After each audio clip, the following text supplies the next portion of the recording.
मेरा नाम महविश मुहिब काका खेल है और मैं पेशावर हाई कोर्ट की प्रैक्टिसिंग वकील हूँ। मेरा ताल्लुक़ चारसद्दा के एक तहसील तंगी से है। एफएससी मैंने प्री इंजीनियरिंग में की है एडवर्ड्स कॉलेज से। जब मैंने बीएस कंप्यूटर साइंस कंप्लीट किया और लॉ की तरफ रुझान रखा और एलएलबी स्टार्ट की, लेकिन मुझे परमिशन नहीं थी कि अगर आपने बीए में लॉ का सब्जेक्ट जो है वो नहीं पढ़ा हुआ। उसकी वजह से फिर मैंने पेशावर हाई कोर्ट में रिट पिटीशन दाखिल की।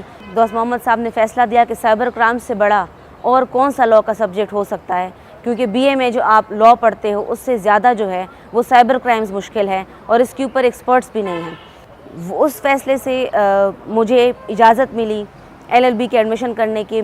इसके बाद जो है मैंने ये लॉ का प्रोफेशन ज्वाइन किया और मेरे जो हैं अब 5 साल हो गए हैं as a practising lawyer of Peshawar high court and district courts.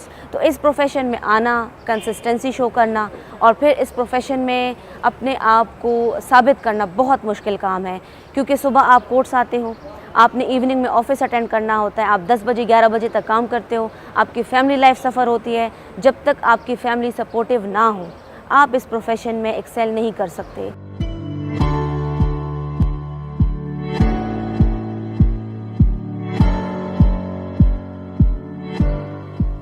Recently जो है एंटी रेप लॉ ऑर्डिनेंस बनाया गया है और इसका मकसद ये है कि किस तरीके से रेप जो है इसको कम किया जाए, इसको ख़त्म किया जाए। तो इसके अंडर प्राइम मिनिस्टर साहब ने और ministry of law and justice ने अंडर सेक्शन 15 एक कमेटी तश्कील दी है, जिसको स्पेशल कमेटी का नाम दिया गया है और उसमें 42 लोग शामिल हैं। और खैबर पख्तूनख्वा से एक वाहिद मैं ही एक ऐसी वकील हूँ जिसको ये शर्फ हासिल है कि वो इस कमेटी का मेंबर है, क्योंकि इसके अंदर एक एंटी रेप क्राइसिस सेंटर बनाया गया है जहाँ पर जो रेप के विक्टिम्स हैं वो एक हेल्पलाइन के थ्रू भी उनको कांटेक्ट कर सकेंगे।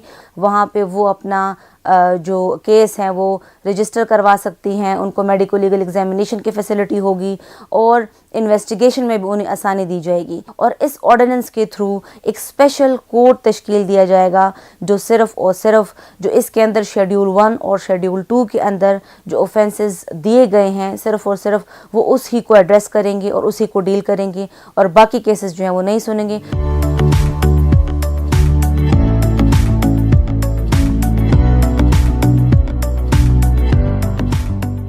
LLM भी मेरा साइबर क्राइम्स के ऊपर है और MS में कंप्यूटर साइंस में कर रही थी।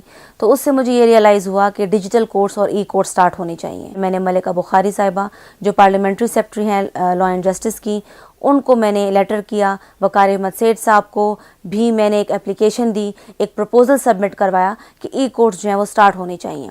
अब चूँकि ये इम्प्लीमेंट हो गए हैं और इससे काफ़ी लोगों को फ़ायदा हो रहा है, स्पेशली लिटिगेंट्स को, लॉयर्स को और जजेस को।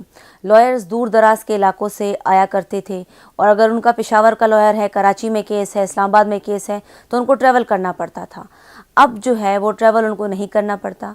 वो कोर्ट्स के थ्रू वो अपना केस जज के सामने रखते हैं, उसको आर्गू करते हैं, परसू करते हैं अपने केसेस और उनको काफ़ी आसानी हो गई है। इसके साथ साथ अभी जो मेरा दूसरा स्टेप है वो है आर्टिफिशियल इंटेलिजेंस को लाने का। जिस तरह दूसरे ममालिक में बॉट कोर्ट्स होते हैं, हम उसी तरह बॉट कोर्ट्स यहाँ पर भी स्टार्ट करवाएं और दूसरे इस तरह से बहुत सारी इनिशिएटिव्स जो आर्टिफिशियल इंटेलिजेंस के हवाले से दूसरे ममालिक उससे मुस्तफ़ीद हो रहे हैं, तो हमारा जो लीगल सिस्टम है वो भी उससे जो है फ़ायदा उठाए और वो चीज़ यहाँ पर भी स्टार्ट करवाई जाए। मेरा तमाम उन माओं को भी ये एक मैसेज है कि वो जितना बचपन से अपने बेटियों के जहेज़ के ऊपर इन्वेस्ट कर रही होती हैं, उनको चाहिए कि उनकी जहेज़ की जगह अगर वो उनकी पढ़ाई के ऊपर उनकी इन्वेस्टमेंट कर दें, तो मेरे ख़्याल से उससे उनकी बेटियाँ जो हैं वो फ्यूचर उनका भी सिक्योर रहेगा और उनका प्रेजेंट भी सिक्योर रहेगा।